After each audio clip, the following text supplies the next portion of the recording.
এখানে অনেক মেধাবী শিক্ষার্থীদের সাইকেল বিতরণ করা হয়েছে। অনেক মেধাবী স্টুডেন্টই ছিলাম যারা রাস্তাঘাটে চলাচলের সময় অনেক সমস্যার সম্মুখীন হতাম, কিন্তু এই সাইকেলটা দেওয়ার মাধ্যমে আমরা এখন সহজেই আমাদের রাস্তাঘাটে চলাচল করতে পারবো এবং আমাদের সেই পড়াশোনার গতিকে আমরা আরও বাড়াইতে পারবো এবং আমাদের সেই গতি যেন আমরা এই সাইকেলের মতোই যেন আমরা পূরণ করতে পারি এবং সুন্দরভাবে যেন একটি ভালো ফলাফল যেন অর্জন করতে পারি। আমার বাড়ি থেকে স্কুলের দূরত্ব ছিল প্রায় 2.5 কিলোমিটার, তো সেটা তো এটা দেওয়া সম্ভব ছিল না, তখন তো সাইকেলের প্রয়োজন ছিল, এখনও আছে। আর এই সাইকেলটা পাওয়ার মাধ্যমে আমি বিশেষভাবে আমার মন থেকে অনুপ্রাণিত হয়েছি যে যাতে ভবিষ্যতে আরও ভালো কিছু করতে পারি। আমি দাকুব উপজেলার চালনাগাছি পাইলট মাধ্যমিক বিদ্যালয়ের একজন শিক্ষার্থী। বিগত 2025 সালের এসএসসি শিক্ষার্থী ছিলাম। আসলে এই সাইকেলটি পেয়ে আমার খুব ভালো লাগছে। মানে আমাদের পড়াশোনায় ব্যাচে যাওয়ার জন্য অনেক পরিশ্রম করতে হয়, কারণ সায়েন্সের ক্ষেত্রে 8টা বা 7টা একটা ব্যাচ করতে হয়।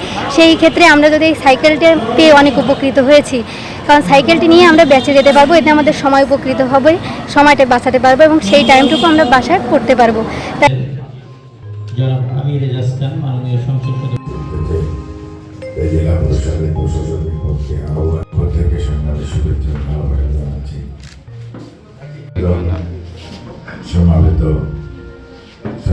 বক্তব্য প্রদানের জন্য জনাব আমির এজাজ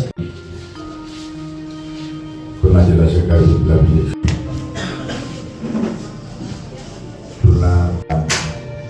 বিভিন্ন অনুদান দিয়ে থাকেন। আগেও তিনি শিবতলায় ধন্যবাদ জানাবো তার এই উদ্যোগকে সাময়িকতা এবং মানুষের প্রতি যে কিন্তু আমাদের মাননীয় প্রধানমন্ত্রী বলে দিয়েছেন যে আপনারা এমপি নির্বাচিত হয়েছেন জনগণের ভোটে এবং জনগণের পাশে থেকে আপনাদের কাজ করতে হবে। তো আমরা জনগণের পাশে থাকতে চাই, জনগণের সেবক হয়ে, জনগণের খেদমত করতে চাই, তাদের সেবক হয়ে, তাদের পাশে থেকে। আর দাপুর পটিয়াঘাটা অঞ্চল এবং ফুলতলা ডুমুরিয়া অঞ্চলের 2 জন আমাদের সনাতন এমপির এলাকার মানুষদেরকে আমরা সাইকেল বিতরণ করছি। আপনাদের কাছে আমার অনুরোধ থাকবে, আমার এই 2 নেতাকে আপনারা দোয়া করবেন এবং তাদের পরামর্শে এবং অনুরোধে আপনাদের এই সাইকেল আমরা আপনাদের হাতে তুলে দেব।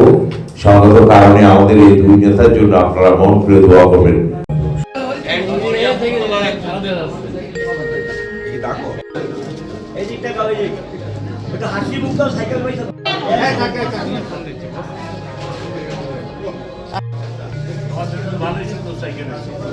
হাসি দাও বাবা,